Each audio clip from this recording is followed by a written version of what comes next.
এই দিকে আল্লাহ পাক আমার নবীর কাছে জিব্রাইলকে পাঠাইয়া আল্লাহ পাক জানায় দিছে, বন্ধু তোমার একজন মস্ত বড় আশেক সেই ইয়ামেনের করণ এলাকার জঙ্গলে থাকি, নাম হলো ওয়াইজ। জানোনি সে তোমার কত বড় আশিক? সে মস্ত বড় আশিক, কিন্তু মার খেদমতের কারণে তোমাকে দেখতে পারে না। এ বন্ধু, মার খেদমতের নির্দেশ তো আমি আল্লাহ দিয়েছি, আমার নির্দেশ মানতে যায় তোমাকে দেখতে পারে না। এজন্য আমি আল্লাহ তার মার দোয়ার বদৌলতে তারে জগতের শ্রেষ্ঠ অলিদের খাতায় নাম লিখে দিছি।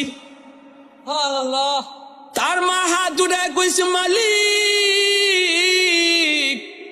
আমার ওয়াইজের জন্য আমি কিছুই দিতে পারি না, কিন্তু এই দুইটা হাত তোমার দরবারে উঠায় দিলা।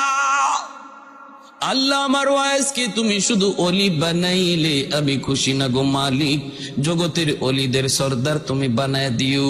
আল্লাহ পাক রব্বুল আলামিন কয়, বন্ধু আমি তারে জগতের অলিদের শ্রেষ্ঠ অলি বানায় দিছি। সে তোমার মস্ত বড় আশেক, শুধু সে আশেক নয়, আমি তারে মুস্তাজাবুদ দাওয়া বানায় দিছি। সে হাত উঠাইতে দেরি হয়, কিছু চাইতে দেরি হয়, কবুল হতে দেরি হয় না। মুস্তাজাবুদ দাওয়া কাকে বলে? যে হাত তুলতে দেরি, কবুল হতে দেরি হয় না। যুবক একটু দিল দিয়া কথাগুলা শোনো। আল্লাহ নবী রহমতের নবী খবর পাইলেন, খবর পাইয়া মায়ার নবী অসুস্থ। নবী বুঝতেছেন নবী দুনিয়ায় আর বেশি দিন থাকবেন না। ওই অবস্থায় নবী বলেন, উমর কোথায়? আলী দিকে আসো, শোনো আমি একটা সংবাদ দিয়া যাই, একটা খবর দিয়ে যাই। আমার একজন মস্ত বড় আশিক ইয়ামেনের করণ এলাকার জঙ্গলে থাকে, নাম হলো ওয়াইজ। ওমর, আমার আল্লাহ আমাকে জানাইছেন সে আমার মস্ত বড় আশিক।